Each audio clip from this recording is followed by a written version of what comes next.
toda esa parte del mundo estuvo marcada por la inseguridad. Inseguridad en el sentido del constante peligro de invasiones. Desde que los bárbaros invaden Roma, después se suceden, bueno, los árabes, los vikingos, los mongoles, los húngaros, una serie de pueblos, de oleadas de pueblos, invasiones que duraban en ocasiones décadas o siglos, y que hacían que la respuesta casi natural fuera concentrar el poder de la comunidad en un señor, el señor feudal, que era el que estaba en condiciones de proveer defensa. Obviamente, las ciudades se despoblaron, la población se volvió rural, la economía pasó a la subsistencia, ¿no? Los romanos tenían desarrollado un sistema económico muy complejo, comercial, con dinero, con producciones especializadas. Todo esto se vio colapsado, y durante 600 o 700 años la vida en el occidente europeo, en el territorio que hoy sería Francia, Alemania, España, Italia, Inglaterra, Holanda, la vida pasó a ser casi enteramente una vida de aldea. Las personas, los habitantes de las aldeas, los campesinos, estaban sujetos al servicio de un señor, mediante un pacto que era el pacto feudal, el pacto de vasallaje. Es decir, eran hombres libres que se sujetaban a través de un pacto. Esto era el feudalismo. Esta forma de organización social tuvo consecuencias políticas, obviamente, porque no había, al no haber todavía distinción entre lo público y lo privado, que es una distinción propia de la modernidad, una cosa que surge después, la sociedad medieval estaba impregnada de politicidad, pero al mismo tiempo era una sociedad que se pretendía carente de conflicto. Si era una politicidad sin conflicto, es decir, el conflicto, el enemigo, el adversario estaba fuera de la comunidad. Estaba en el invasor, en la amenaza externa. Y este imperativo de la realidad, vamos a decirlo de alguna manera, encuentra una legitimación fuertísima en la teología de San Agustín de Hipona, que creo que ya la conocen. Un pensamiento, una adaptación del pensamiento de Platón a la teología cristiana, por la cual se pensaba que todo lo que sucedía en la tierra estaba subordinado y estaba en función de la salvación de las almas en la eternidad. Entonces la política o el gobierno estaban encaminados al bien común, y el bien común tenía como objeto la salvación en el más allá, no tenía como objeto alguna cuestión terrenal. Bien, ¿qué pasa para el año 1100, entre el 1100 y el 1200? Esta situación de inseguridad externa cambia cuando los europeos dejan de ser invadidos y pasan a ser invasores, es decir, pasan a organizar las cruzadas para recuperar lo que se conocía como Tierra Santa, los territorios donde había vivido y predicado Jesús.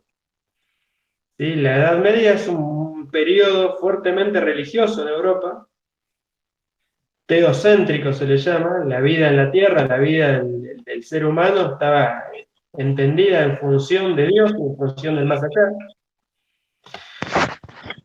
Pero en Europa comienza a haber paz y seguridad. Y ese orden fuertemente estable en el interior de una sociedad rígida comienza de una sociedad rígida y estática, rígida y por lo tanto estática. Una economía que no crecía, una población que crecía poco, porque dependían de lo que pudiera producir la tierra, un orden político dependiente de lo religioso, o sea, dependiente del único factor de unidad que quedaba en Europa, que era la Iglesia Católica, y al mismo tiempo un orden político que a pesar de esto, si se quiere, se conoce como poliárquico. ¿Qué quiere decir esto? Que a diferencia de lo que conocemos nosotros, donde hay una única ley y un único poder político sobre un determinado territorio y una determinada población, ¿sí? El Estado moderno, a diferencia de esto, una misma población y un mismo territorio podía estar sujeto a una multiplicidad o a varios regímenes políticos y jurídicos. Es decir, podían coexistir los diferentes señores feudales, que muchas veces se disputaban el territorio, ¿sí? Las fronteras eran móviles. Por encima de ellos había un rey, pero era un rey débil, porque dependía de la lealtad de esos señores. Al mismo tiempo coexistían los poderes religiosos, los obispos, en última instancia el Papa, y algunos territorios o algunas ciudades con regímenes especiales. Todo esto se va consolidando para la época de Tomás, es decir, con la paz y con la seguridad empieza nuevamente a transitarse los caminos y vuelve a haber comercio y vuelve a haber moneda y vuelve a haber personas que dejan de dedicarse a la producción de alimentos para la subsistencia y pasan a florecer las artesanías de distintos tipos. ¿Sí? Con lo cual, estas personas que ya no eran campesinos, siervos de un señor, comienzan a darse también sus propias formas de gobierno o sus propios regímenes jurídicos muchas veces, ¿sí? Que seguían siendo en última instancia vasallos del rey, pero por ahí no de ningún poder intermedio, o por ahí contaban con algún grado de autonomía o de prerrogativas diferentes al resto de los habitantes. En fin, coexistía una multiplicidad de regímenes sobre un mismo territorio. No sé si va quedando claro esto. Si hay alguna pregunta, esto no lo dije, por favor, escríbanla en el chat y Mario me la traslada. Así vamos haciendo más dinámica la charla. Gonzalo, vos hablabas de San Agustín y mencionabas la influencia de Platón. De hecho, que fue un autor que trabajamos en las primeras unidades. Y Santo Tomás, ¿de quién se puede decir que tenía influencia? Bien, a esto quería ir.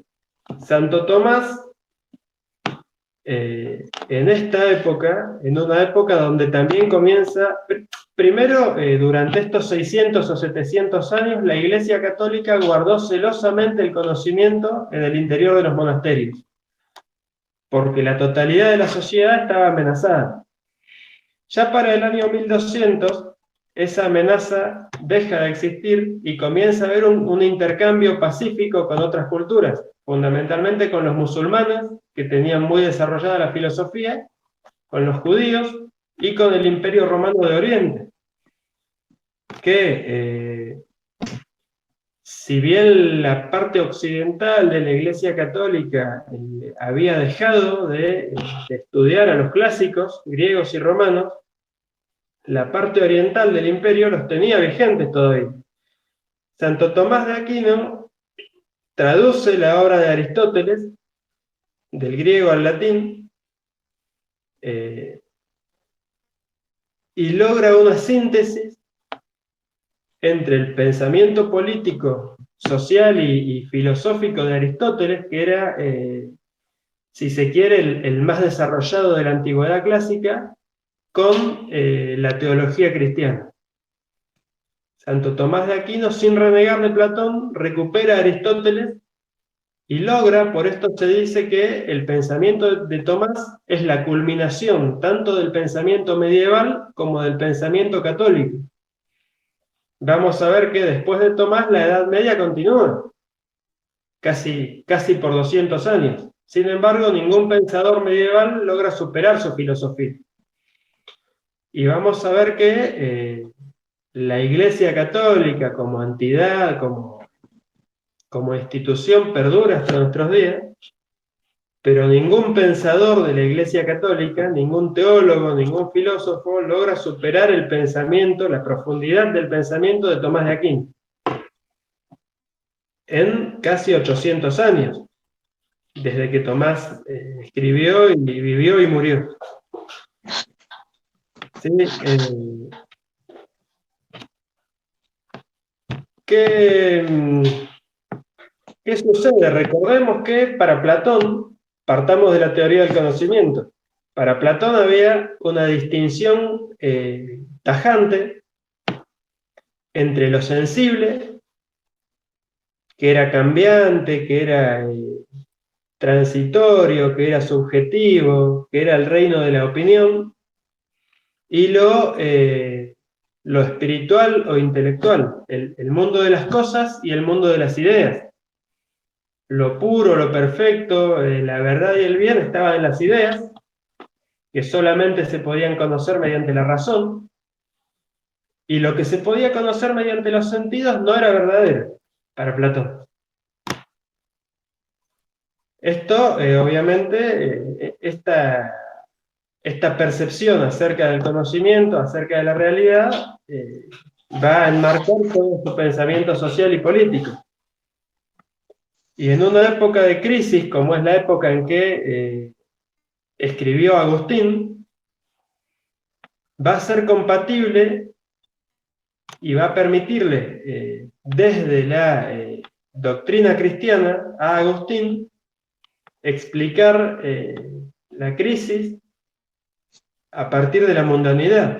Explicar la crisis a partir de que los gobernantes dejaron de buscar el bien común y pasaron a buscar cuestiones mundanas, a corromperse, a desviarse.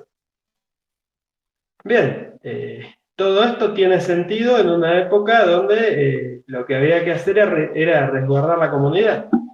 Ahora, en una época de apogeo, en una época de crecimiento, como era la época de Tomás, es necesario recuperar otras cuestiones, porque ya dejaba de ser una comunidad cerrada que estaba a la defensiva y pasaba a ser una comunidad en crecimiento.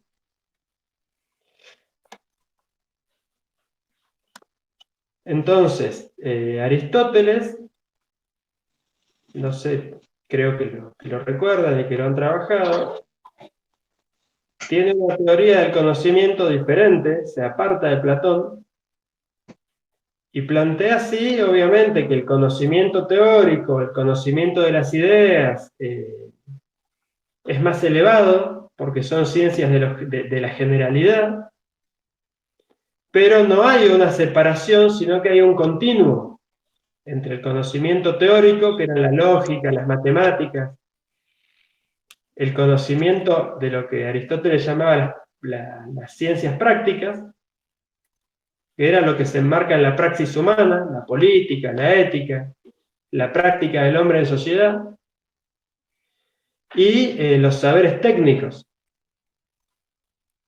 que permitían el hacer o el obrar, para llevarlo a términos aristotélicos. Bien. Tomás recupera esta teoría del conocimiento, por la cual, llevada a la doctrina cristiana, nos encontramos con que obviamente el saber superior seguía siendo la teología, ¿sí? Que se adquiría mediante la revelación de lo sobrenatural. ¿Sí? En esto coincide hasta acá con el pensamiento anterior a él y con el pensamiento platónico agustiniano, pero no hay una subordinación, o sea, sí hay una subordinación de la razón frente a la revelación, pero la razón va a tener un nivel importante de autonomía. ¿Sí? Porque la razón va a permitir conocer. No va a ser necesario en el pensamiento de Tomás la revelación sobrenatural para que la persona conozca. Esto va a tener implicaciones políticas importantes. ¿Por qué?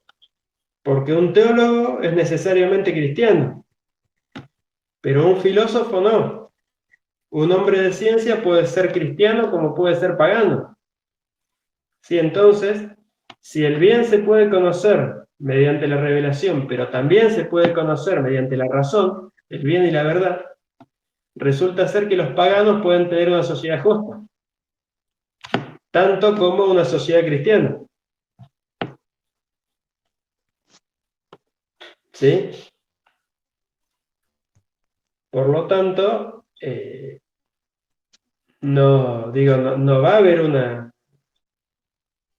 una enemistad natural, si se quiere, o no va a haber una necesidad natural del cristiano de hacerle la guerra al pagano. ¿Sí?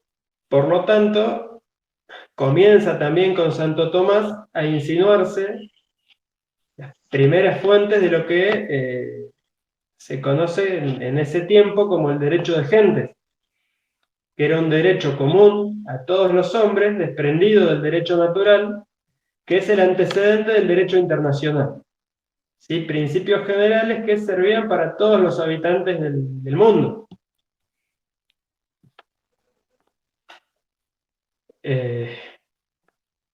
Gonza, no quería interrumpirte, pero ahí Soledad preguntaba cuáles son justamente los conocimientos que Tomás de Aquino toma de Aristóteles, que tenía que ver con los que estabas charlando.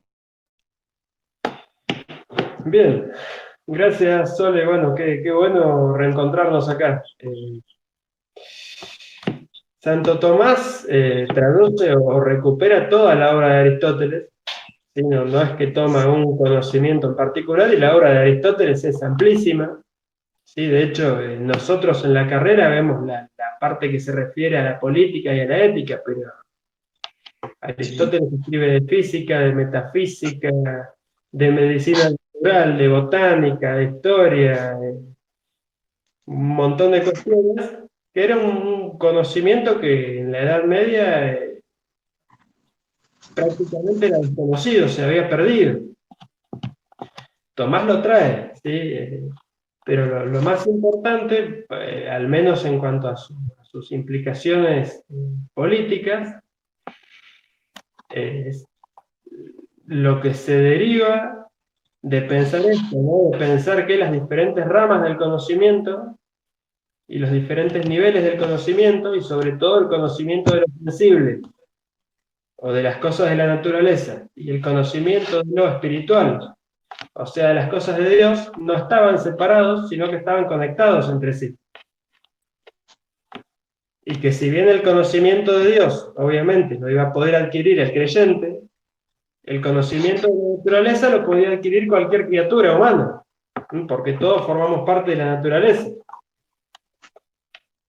Respecto del derecho y respecto de la política, obviamente,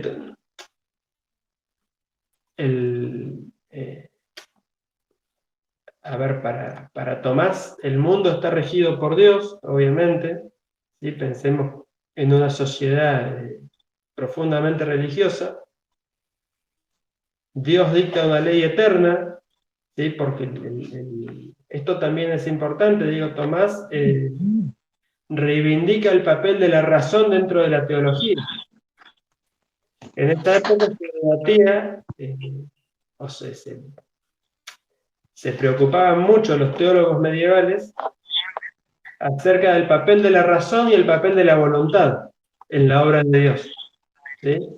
Si el mundo era resultado de la voluntad caprichosa del Creador, arbitraria si se quiere, o si había reglas, leyes universales. Tomás se inclina por esta segunda postura. Y esa ley eterna, mediante la cual Dios rige el universo, o mediante la cual el universo se rige, ¿sí? De acuerdo a la creación, está impregnada en la naturaleza de todas las cosas, en la ley natural, de la cual participa toda la creación. Por lo tanto, el hombre, el ser humano, participa de la ley natural, puede conocer la ley natural mediante su propia razón. Cualquier ser humano que razone. Santo Tomás va a decir que la ley, primero que nada, va a decir, va a tener una noción operativa de la ley. ¿Mm? La ley va a ser la medida o la regla de los actos, encaminada al bien común. ¿Sí? En todo el pensamiento medieval, el fin último es el bien común. Todo queda subsumido ahí. Ahora, esta ordenación de la razón, porque los actos son dictados por la razón, ¿sí? De vuelta, Santo Tomás reivindica a la razón por encima de la voluntad. Esta ordenación de la razón encaminada al bien común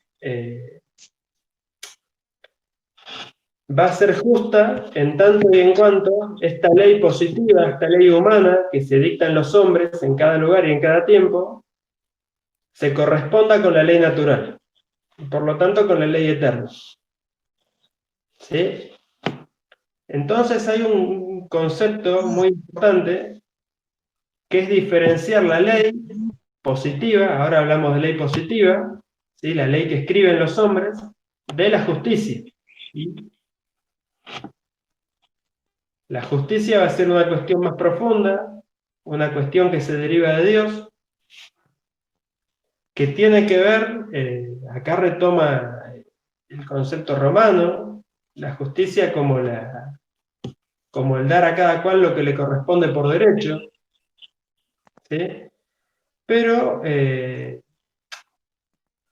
en esta idea aristotélica de que el hombre por naturaleza es un ser político y un ser social, ¿sí? Pensemos que todavía, de vuelta, todavía en esta época no había una distinción entre lo social y lo político, ¿sí? Se consideraba que era la misma cosa,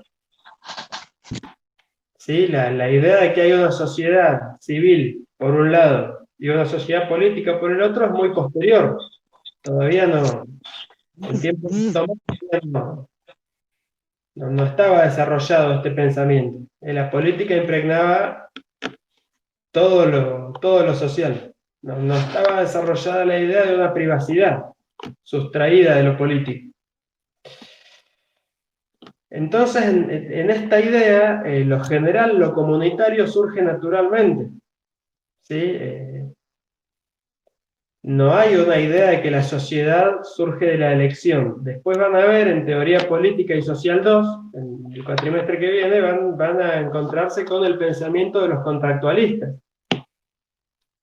¿Sí? Que va a ser un pensamiento individualista, en el sentido de que la sociedad va a ser entendida como una sumatoria de individuos que deciden en algún momento libremente, eligen vivir juntos y eligen darse determinadas reglas y determinada forma de gobierno. Santo Tomás de Aquino y Aristóteles, o sea, todo el pensamiento aristotélico, no tiene esta idea, sino que por naturaleza el ser humano busca lo social, la idea de son politikon de Aristóteles, y busca lo social fundamentalmente porque no puede bastarse a sí mismo por sí solo. A diferencia de las otras criaturas, a diferencia de los animales. El hombre para procurarse medios, para lograr sus fines, necesita convivir con otros, y en esa convivencia va desarrollando comunidades cada vez más perfectas. Perfectas en el sentido de que le permitan justamente alcanzar esta realización. Recordemos que para Aristóteles el hombre se realizaba como ciudadano en la polis. La virtud del hombre era la virtud cívica. Santo Tomás retoma esta idea. El hombre, obviamente la realización última en el pensamiento cristiano va a ser la salvación, en el más allá, después de la muerte, en la otra vida. Pero un paso para alcanzar esta salvación era el logro de la felicidad en la tierra. Y la felicidad en la tierra no podía realizarse en soledad, va a decir Santo Tomás. La felicidad se realiza en comunidad. Entonces el Estado o la comunidad surge naturalmente. Y en este surgimiento también era una cuestión que movilizaba bastante en el pensamiento de la época, la idea de lo universal y lo particular. Para Tomás no hay una distinción, digamos. Para Tomás coexisten las dos realidades. La realidad del individuo como tal, pero al mismo tiempo la realidad de la comunidad o la realidad de lo general. Las comunidades perfectas van a ser para lo natural el Estado y para lo sobrenatural la Iglesia. Es decir, para lo terrenal y para lo espiritual. Entonces, dado que el fin de la vida comunitaria es el bien común, el objetivo tanto del derecho como de la justicia y del gobierno van a ser justamente tender al bien común, alcanzar el bien común. Por lo tanto, Tomás va a retomar la clasificación de Aristóteles acerca de las formas de gobierno, ¿sí? Por el número y por si son formas rectas o formas desviadas. De acuerdo, así el gobernante se ocupa del bien común o se ocupa de su propio bien particular, en desmedro de la comunidad. Entonces vamos a tener la forma de gobierno en cabeza de una persona, que es la monarquía, la forma de gobierno en cabeza de varios, o de unos pocos, que es la aristocracia, la forma de gobierno a cargo de todo el pueblo, que es la democracia.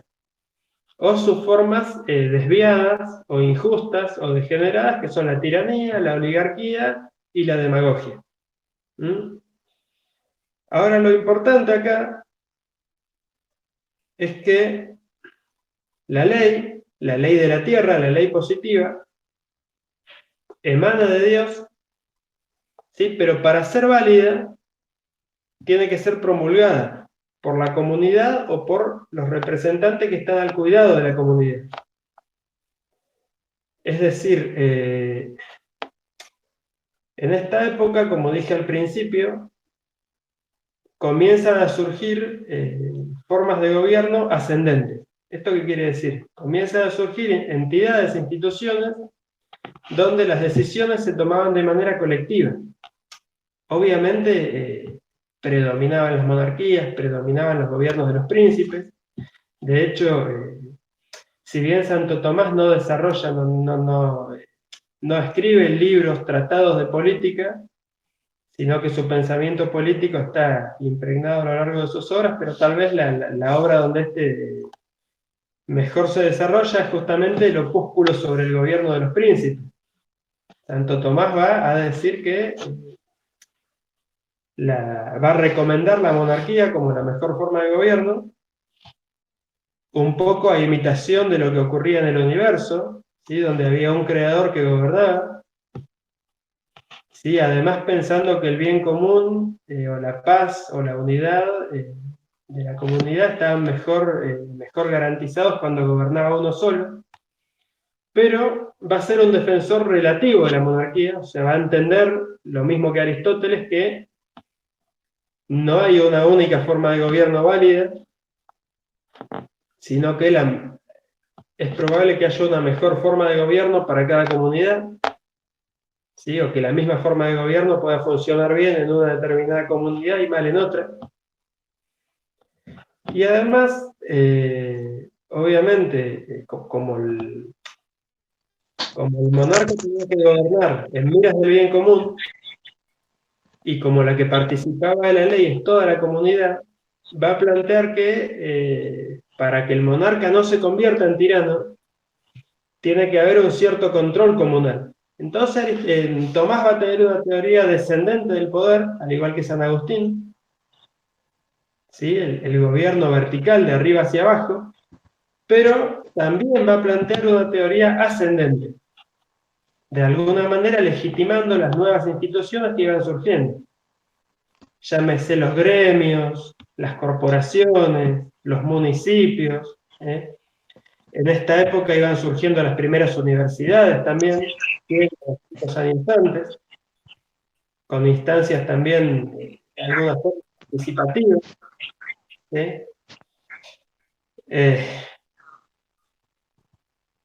Y esto, digo, en el opúsculo habla de gobiernos, regímenes políticos o plurales, que eran estos regímenes, que tenían sentido en lo local en la Edad Media, en lo chico, en el poblado, en el municipio, y regímenes regalistas o monárquicos, que eran los regímenes descendentes, el régimen, el gobierno del rey sobre toda la comunidad.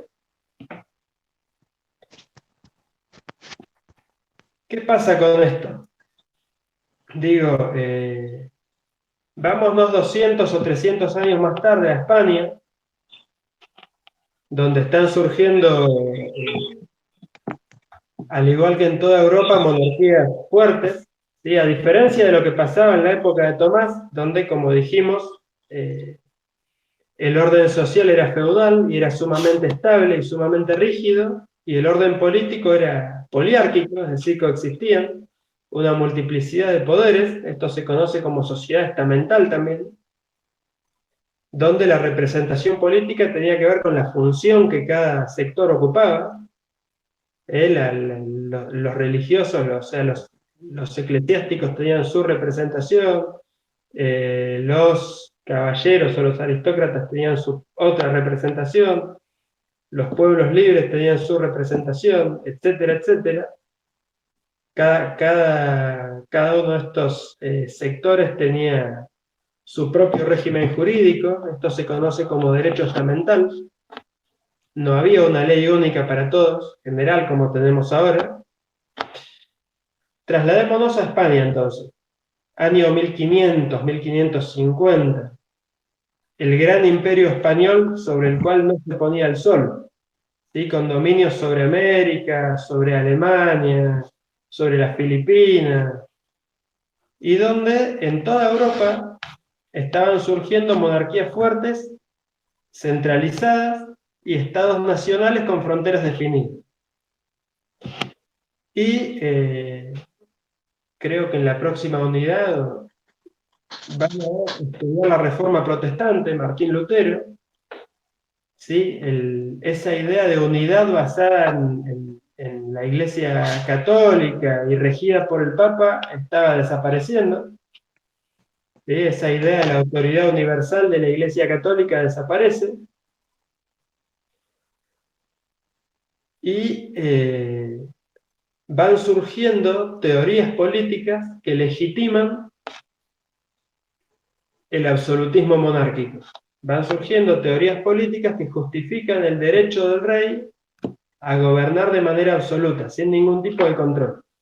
Recordemos que para Tomás de Aquino la comunidad, y sobre todo la iglesia, controlaba que el gobernante se encaminara al bien común, y Tomás de Aquino llega a plantear que en algunas ocasiones era lícita la objeción de conciencia contra la ley injusta, la desobediencia activa. La ley injusta es la ley, recordemos, que se aparta de ese derecho natural que emana de Dios. Cuando un gobernante hace una ley injusta, el pueblo podía, decía Santo Tomás, objetar, o sea, obedecer, pero con objeción de conciencia para evitar escándalos mayores, directamente desobedecer o ejercer la resistencia activa, y en caso de que la tiranía fuera insostenible, podía incluso llegar a matar al tirano, ¿sí?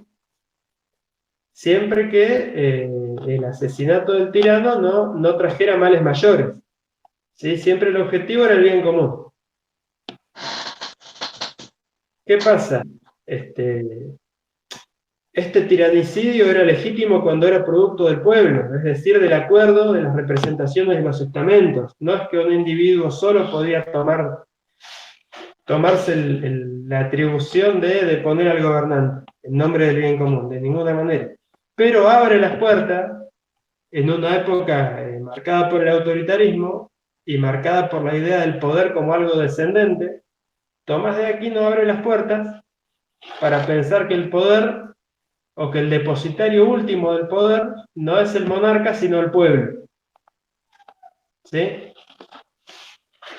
El poder surge de Dios, la soberanía es un atributo que surge de Dios, pero su depositario es el pueblo, y el pueblo la transfiere al rey. El que desarrolla, siguiendo a Santo Tomás, esta teoría en España, en ese gran imperio español, como dije antes, va a ser el sacerdote jesuita Francisco Suárez. ¿Sí? Francisco Suárez sigue fundamentalmente a Tomás de Aquino y sigue también a otro sacerdote español que era Francisco de Vitoria. Vitoria muere en España en el año 1548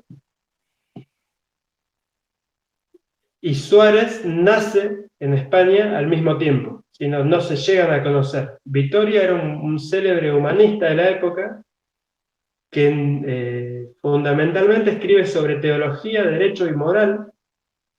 Escribe mucho sobre derecho de gentes. Sí, es el que desarrolla el derecho de gentes. Para muchos es el padre del derecho internacional público. Sobre todo movilizado por la cuestión del tratamiento a los pueblos originarios de América. Eso era una de las cuestiones que movilizaba a Francisco de Vitoria, evitar los malos tratos para los indígenas en las colonias. Francisco Suárez, entonces, a partir de estas dos influencias fundamentalmente, va a profundizar en estas teorías de Tomás de Aquino acerca de que la comunidad es depositaria del poder y va a plantear el pactismo, la doctrina del pacto. ¿Qué es la doctrina del pacto? El poder, la ley y el derecho vienen de Dios.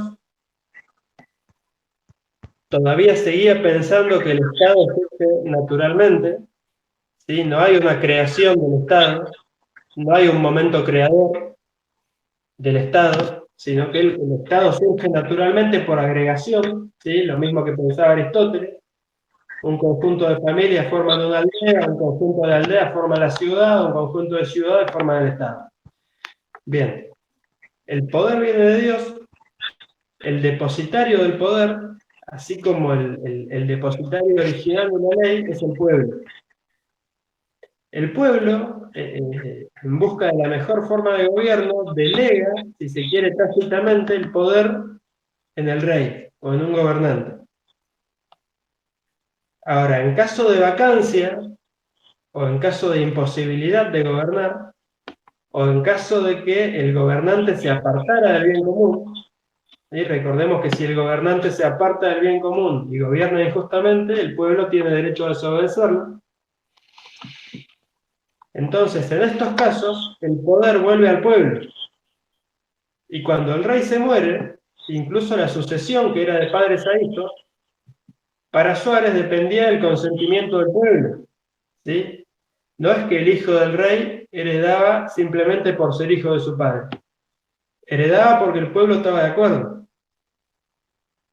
Por eso accedía al trono. Desde la óptica española, tomista y jesuita de Francisco Suárez. ¿Sí? Entonces, ¿qué sucede? Cuando, en caso de ausencia del rey, Suárez va a decir que la soberanía se retrovierte al pueblo. ¿Sí? La idea o la teoría de la retroversión o de la reversión de la soberanía. Y es el pueblo el que decide en quién delega el gobierno, y mientras tanto, transitoriamente, es el pueblo el que puede elegir a sus propios representantes y formar juntas para que se hagan cargo del gobierno, tanto se pueda resolver la cuestión, ¿sí? La idea de las juntas venía de antes de Tomás de Aquino en España. La idea de las juntas ya venía de las leyes de las 7 partidas, venía de muy atrás en el derecho español. España, a diferencia de los otros reinos de Europa, no tuvo un desarrollo fuerte del feudalismo. Sí tuvo instituciones feudales, y las tuvo hasta mucho más tarde, pero nunca tuvo, o por muy poco tiempo, tuvo monarquías débiles. ¿Mm? El hecho de estar siempre en guerra, ¿sí?, tratando de recuperar territorios de los musulmanes, permitió que el poder real tuviera cierta fuerza, pero en la Edad Media ese poder real se auxiliaba constantemente en instituciones comunales. Las juntas a nivel local y las cortes a un nivel, si se quiere, nacional de todo el reino, ¿sí? Poderes colegiados, poderes donde intervenía una multiplicidad de personas con representación. Obviamente representación estamental, ¿sí? Muy diferente al concepto de la representación que tenemos ahora, y obviamente donde esa participación del pueblo, entre comillas, estaba limitada a aquellas personas a las cuales se consideraba con derecho a participar, que eran una minoría. En la Edad Media no, eran las personas que ostentaban cierto rango de nobleza o cierta calidad social, entre comillas. Estas instituciones se trasladan a América con la conquista, y cuando lean sobre historia política latinoamericana el año que viene, van a ver que el primer momento de colonia va a ser un momento con una fuerte autonomía local de las ciudades americanas. Esa autonomía era ejercida por los cabildos, donde participaban esos vecinos descendientes de los primeros conquistadores, con tierras, con títulos, que van a ser los mismos vecinos que, en ausencia del rey de España, cuando llegan a Buenos Aires y a las otras ciudades americanas, las noticias de que el rey de España estaba preso de los franceses y de que había renunciado al trono, le había transferido el trono al hermano de Napoleón Bonaparte, en una decisión que para los españoles es ilegítima, justamente porque no cuenta con el consentimiento de las Cortes, sino cuenta con el consentimiento de esa suerte de poder legislativo de consulta. Entonces las ciudades, los cabildos de las ciudades americanas, que eran una suerte de gobiernos locales, una suerte de consejos deliberantes, si se quiere, de esas ciudades coloniales, aplicando esta teoría de Francisco Suárez, de la retroversión del poder, reúnen a los vecinos, deponen a los funcionarios que habían sido enviados por un rey que ya no estaba, por lo tanto que habían perdido su derecho, porque gobernaba en nombre del rey, y toman el gobierno en mano propia.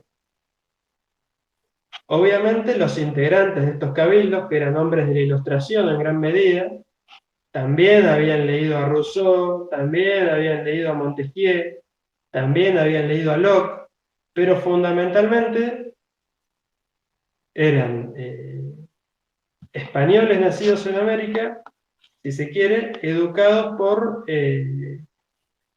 básicamente por jesuitas y franciscanos, es decir, educados en estas doctrinas, que a diferencia de lo que había pasado en Francia o en Inglaterra, nunca había tenido cabida la idea de que el rey tuviera derecho a gobernar de manera absoluta, más allá de que existiera el despotismo real, sobre todo en la época borbónica, sobre todo al final de la colonia. De hecho, hay numerosos historiadores que plantean que el descontento de los criollos, el descontento de las clases dominantes de América se debía a la creciente centralización de España, al recorte de esa autonomía de la que gozaba, pero la teoría política que aplican fundamentalmente es la de Suárez basada en Tomás de Aquino. Y vamos a ver que esta idea de que no hay un predominio de la comunidad sobre el individuo, como plantean, digamos, las teorías colectivistas, pero tampoco hay un predominio del individuo sobre la comunidad, como plantean las doctrinas políticas liberales, sino de que el individuo solo puede realizarse en comunidad, por lo tanto, no hay, o sea, esta tensión no se resuelve, sino que es constitutiva de la vida social y política, ¿sí? De que el hombre solo se realiza en comunidad, de que la libertad, la justicia, el bien común solo se realiza si el desarrollo de las libertades y los derechos individuales tiene sentido siempre y cuando no suponga un perjuicio para la comunidad. Lo vamos a ver fuertemente presente, incluso en nuestros días, en época contemporánea, en las doctrinas políticas que en nuestra América se conocen como movimientos nacionales populares. El peronismo en la Argentina, el radicalismo en sus orígenes también, el cardenismo en México, el origen del PRI en México, el, el velasquismo en Perú, etcétera, etcétera. No vamos a ver que haya, digamos, una fuerte aceptación social al individualismo, ni tampoco vamos a ver que haya una fuerte aceptación social a la idea de que el Estado se coloca absolutamente por encima de los individuos. Y vamos a ver, por el contrario, que en general hay una fuerte persistencia de movimientos de base tomista. No quiere decir que sean católicos ni nada de eso, sino que todavía receta de una fuerte influencia del pensamiento tomista, y que medieval, si se quiere, y que por lo tanto les cuesta muchísimo comprenderlo a quienes buscan hacerlo desde categorías eurocéntricas del pensamiento, basadas en el pensamiento de la Ilustración europea.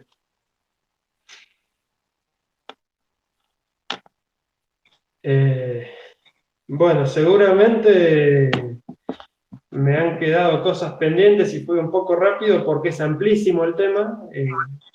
No sé si les parece, comenzamos a charlar, seguramente tengan aportes para realizar. Dale, ahí le estaba escribiendo el chat por si alguien quería hacer alguna pregunta, alguna consulta.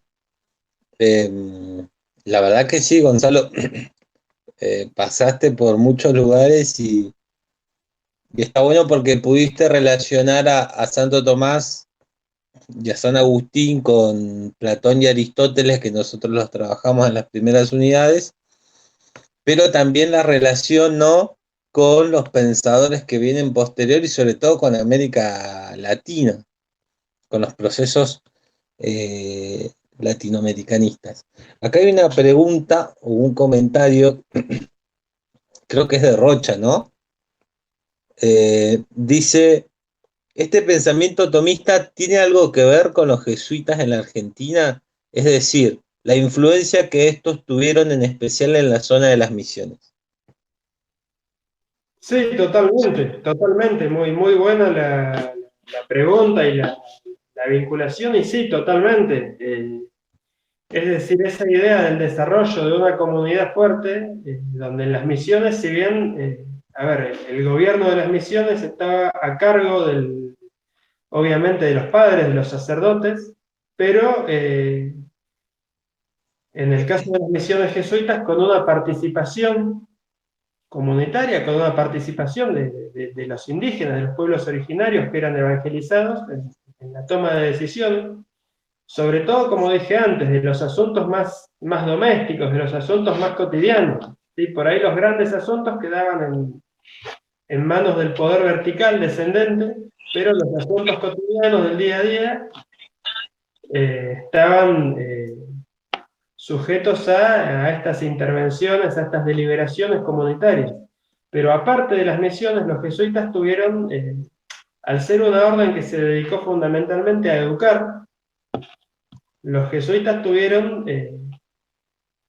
sobre todo en Córdoba y en el Alto Perú, y bueno, y en el Paraguay, obviamente, en Asunción, tuvieron una fuerte presencia en las universidades y en los colegios. Entonces, gran parte de la formación de los sectores dominantes de la colonia, que fueron los protagonistas de la emancipación, fueron los protagonistas de la lucha de la independencia, era una formación jesuítica, a pesar de que los jesuitas habían sido expulsados de todo el Imperio Español en el año 1767, sí, pero veamos que entre 1767 y 1810 no pasó tanto tiempo.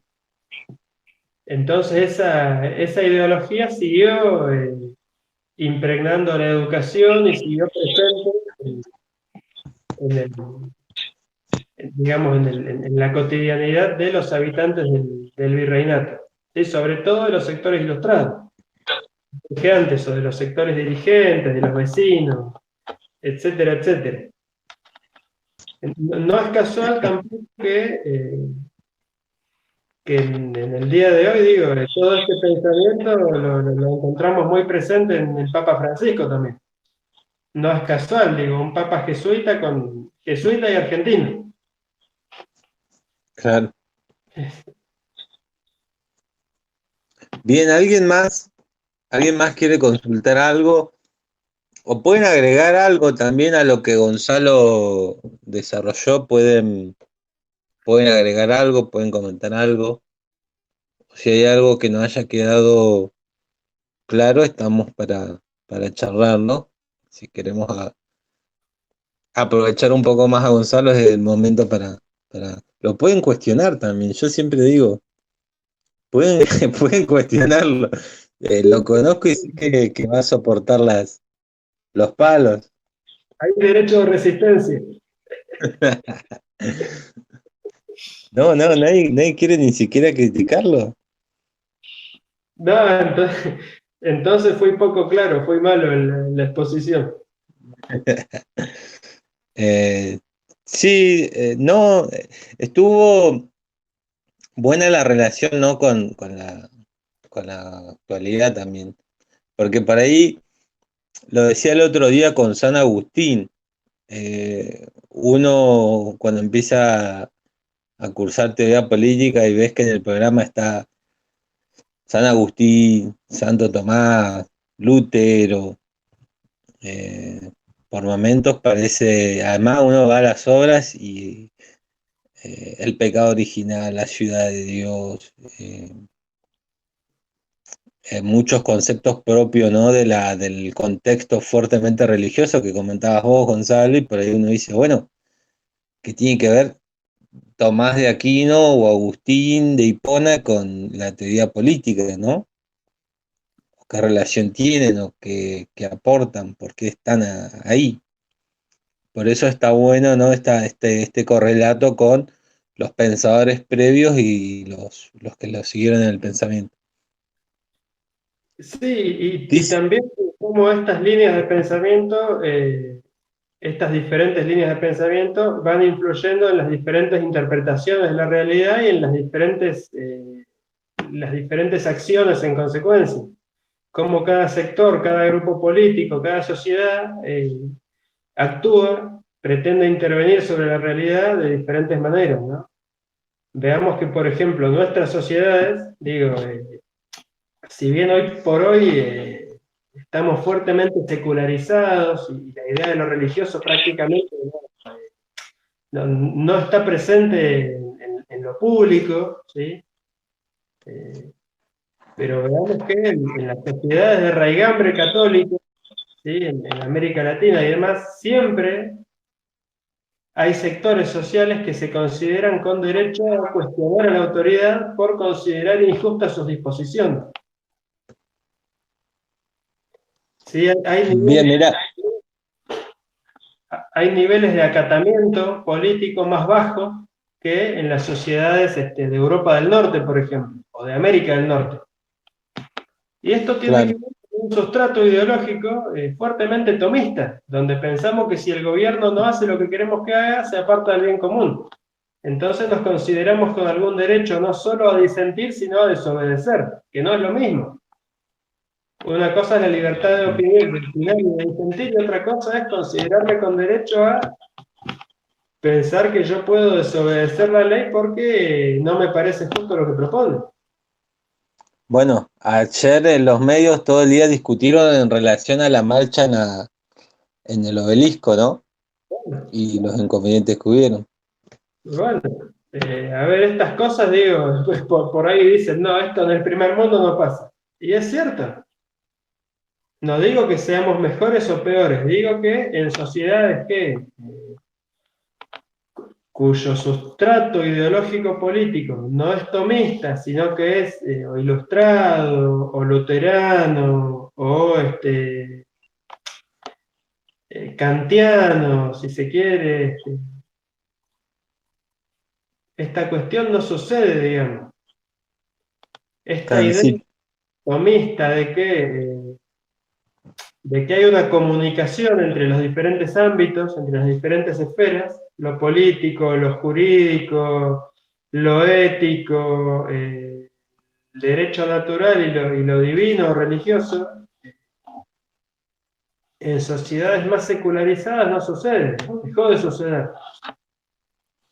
claro, bueno, en la marcha de ayer entran conceptos como la marcha en contra de la cuarentena, en contra de la libertad, mejor dicho, a favor de la libertad, de la propiedad privada, de la democracia, en contra de la corrupción, digamos, tienen estos lemas, y lo loco, ¿no?, de una marcha en un contexto de cuarentena, de aislamiento social, una manifestación donde hay aglomeración de gente, eh, esta contradicción y este hecho, ¿no?, que va fuertemente cuestionando al gobierno, o que intenta al menos cuestionarlo. Acá Rocha dice, es así, en relación a lo que hablabas antes de los jesuitas, dice, es así que en la mayoría de los casos aparecen, en especial en la historia de nuestro país, muchos curas, y así los vemos aún hoy, con los curas villeros. Me refiero a la influencia de la Iglesia en los procesos de independencia, las guerras y hoy frente a la pobreza. Ahora, hoy tenemos una gran influencia de otras iglesias como las evangélicas. ¿Esto a qué se debe? Pregunta. ¿A qué se debe? No sé, me excede.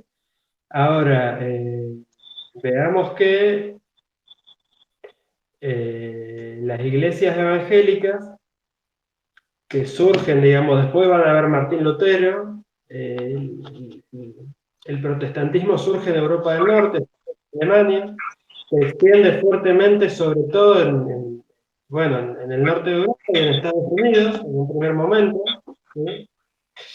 Eh, en cuanto a su conformación social, surge volviendo a esta idea de que la espada secular, yo no hablé de las espadas, digo, San Agustín hablaba de la espada del emperador y la espada del papa, o la espada de la iglesia, y hablaba que la espada temporal tenía que estar subordinada a la espada espiritual. Para Santo Tomás, esta subordinación deja de ser absoluta, ¿sí? Seguía existiendo, pero pasa a ser relativa. Y hablé de la teoría de las ideas, del conocimiento.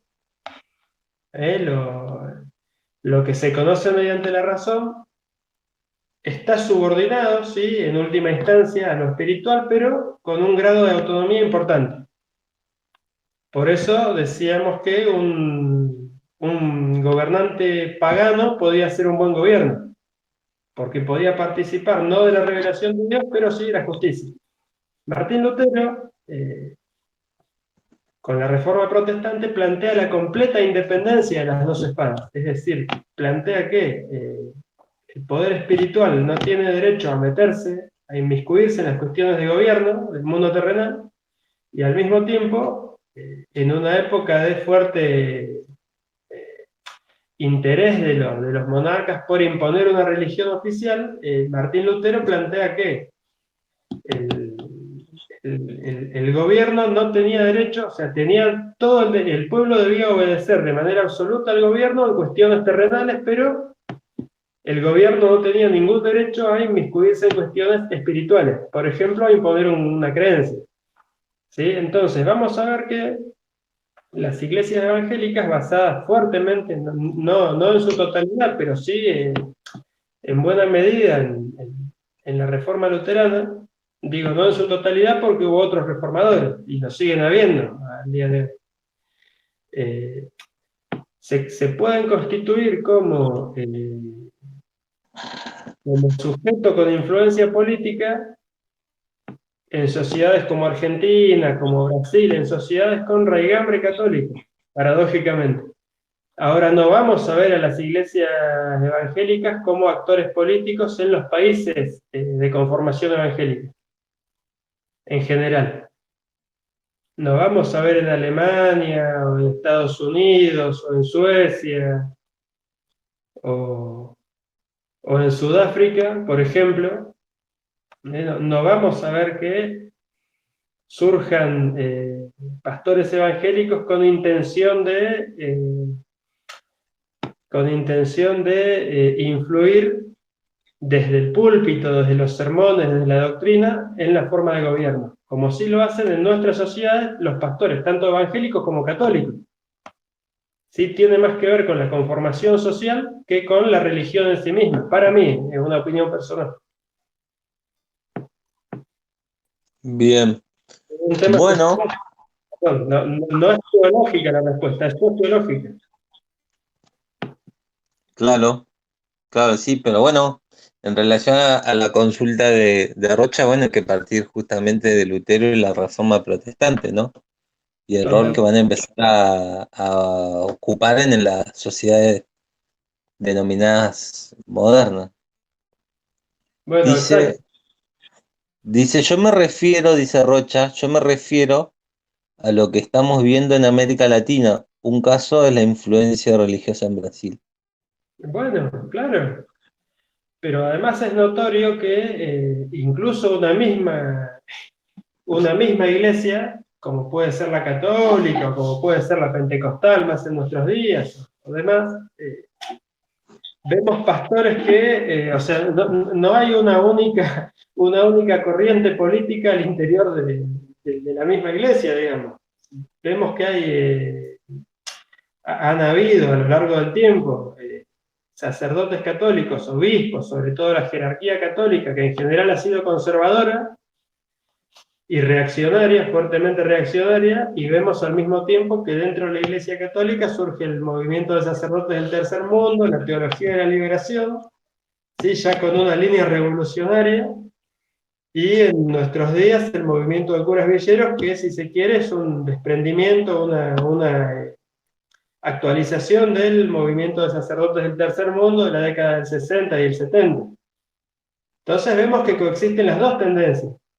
Yo hablé del peronismo, en cuanto a la influencia de Santo Tomás de Aquino, de esa idea de la tercera posición, de que el individuo solo se realiza en la comunidad.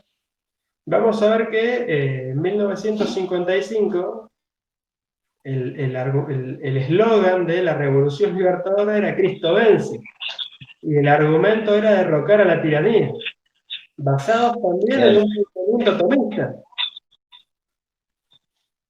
O sea, Santo Tomás no es un patrimonio exclusivo del peronismo, de los movimientos populares.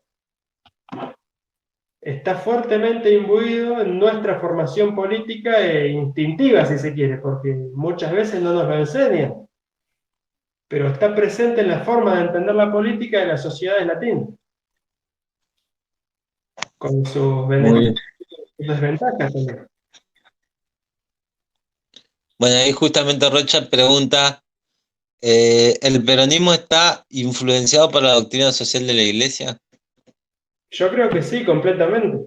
Entre otras influencias, no es la única, pero sí. Bien. Bueno, ¿nadie más quiere aportar, agregar o consultar algo? Si nadie más quiere agregar algo, vamos a ir despidiendo a Gonzalo. Pero bueno, desde ya esta charla es una charla para volver a escuchar y para volver a hacer hincapié en varios puntos porque realmente ha sido bastante amplia y aparecieron muchos temas, desde la aparición del Estado-Nación, del concepto de Estado-Nación, hasta la influencia en América Latina de Santo Tomás, en la influencia de Aristóteles en Santo Tomás. Hay muchos puntos muy interesantes para volver a rever y que van a orientar bastante a los que están leyendo o a los que van a comenzar a leer a Santo Tomás, aunque es solamente un libro, el primer libro, va a ser de bastante utilidad, lo considero. Así que bueno, si nadie más quiere consultar nada, espero que estén ahí, espero que no se hayan dormido o que no se hayan ido a cenar. Están por ahí cenando, están en otra. Eh, Gonzalo, gracias por aceptar la invitación y por haber estado charlando con nosotros esta casi 2 horas o 2 horas, porque empecé a grabar un poquito después, me marca 1 hora 40 acá la grabación. Eh, Ahí dice Mariana, estoy muy, muy interesante todo, dice. Melina Gallegos dice, muy buena la charla, muy claro todo. Y Mariana dice, escuchando atentamente, dando fe de que no se durmió. Bien, por lo menos Mariana está despierta y Melina parece que no se fue a cenar. Bueno, me alegro si a algunos les sirvió, o si les gustó, si no se durmieron justamente. No, para mí es un gusto, siempre y cuando sirva, tenga alguna utilidad. Así que, bueno, agradecerte, Mario, la invitación y que me hayas tenido en cuenta y agradecerles a todos y a todas que nos hayan acompañado. Yo por mi parte quedo a disposición. Bueno, ahí Jimena dice, eh, Jimena Cores, eh, seguimos acá, muy buena la charla, Gonza, y Soledad agrega, escuchando también atentamente, nos sirvió mucho, saludos. Bueno, un saludo a las dos, gracias. Bien, Gonzalo, gracias nuevamente, un abrazo y grabé la charla, así que vamos a seguramente después a subirla al aula virtual por medio de YouTube, así que